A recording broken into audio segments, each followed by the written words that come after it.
We've been covering, and I have another example of it for you, the way that the fear-mongering, the lies, and the dangerous rhetoric across the political conversation when it comes to specifically the far right and often the MAGA movement, how this rhetoric, this fear-mongering about human beings, about certain communities, leads to real-world harm. We've talked about this in the case of Trump supporters making threats based on the lies about the judges and the prosecutors in regard to Trump's legal troubles. And now I have for you this broader right-wing obsession with fear-mongering about the LGBTQ community, an example of real-world harm because of that.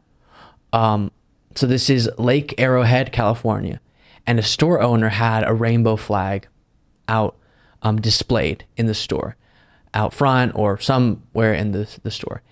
And an individual was so upset by that they ended up shooting to death this store owner. Take a look at this. A store owner up in Lake Arrowhead was shot and killed following a confrontation over a pride flag. Deputies from the Twin Peaks Sheriff Station found the victim dead on Friday. It was about 5 p.m. They had searched the area, and then deputies confronted the suspect and eventually shot and killed him as well. Laura Ann Carleton, though, she was the one that owned the Magpie clothing store where the murder happened. Detectives learned that the suspect had made several disparaging remarks about the rainbow flag that stood outside the store just before shooting Carleton. If you've got any information at all about this attack, you're urged to contact the police. And as I always say when it comes to any of these political rhetoric connecting to certain acts of violence, of course, the individual, the suspect here, the shooter, is responsible for their own actions. Of course.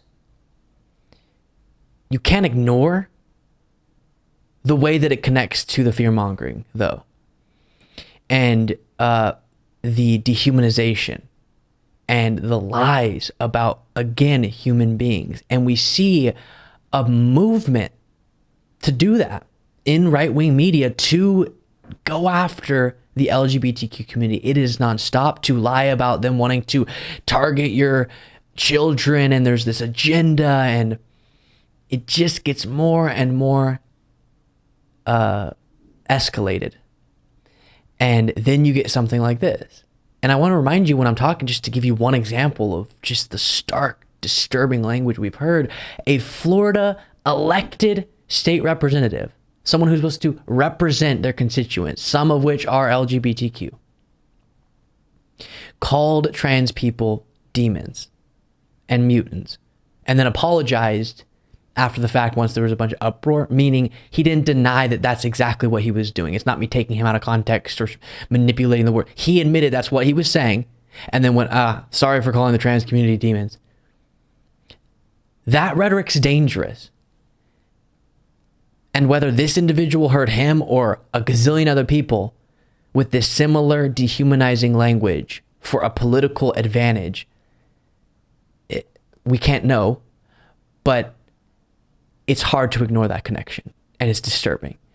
A little bit more on this. NBC News. A business owner was fatally shot Friday after someone allegedly took issue with the pride flag she had displayed at her clothing store in Lake Arrowhead, California. Deputies responded at 5 p.m. to the shooting at the Magpie clothing store, where owner Laura Ann Carleton was pronounced dead.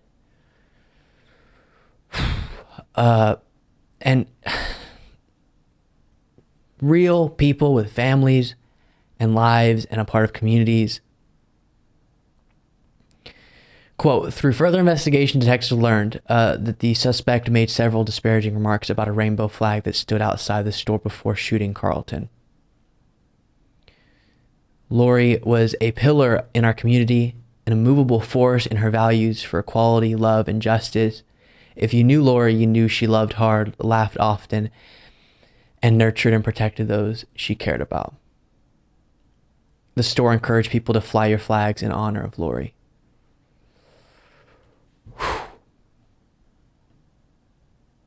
So when we talk about this, that's why. And even if it doesn't get to that in other situations, so many acts of hate. And I think sometimes I was reminded by a friend recently to not only address the what, but the why. Not only do the debunking, point out the dishonesty, but why is it important to do so? Address that as well.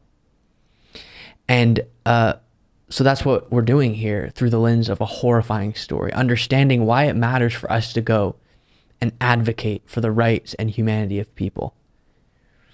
Because there's so much hatred. There's so much dehumanization. And we have to counter that with, as this quote said, in what the victim stood for, Lauri. We have to stand for equality, love, and justice. So, fly your flags in honor of Lauri Carleton. Thank you so much for watching. If you want to be a part of what makes this show possible, plus get access to the full video version of the show hours before all the clips are able to be uploaded to the YouTube channel, plus get the bonus show on the weekends, you can do so by going to lukebeasleyshow.com/membership. That's lukebeasleyshow.com/membership, and there's a link in the description.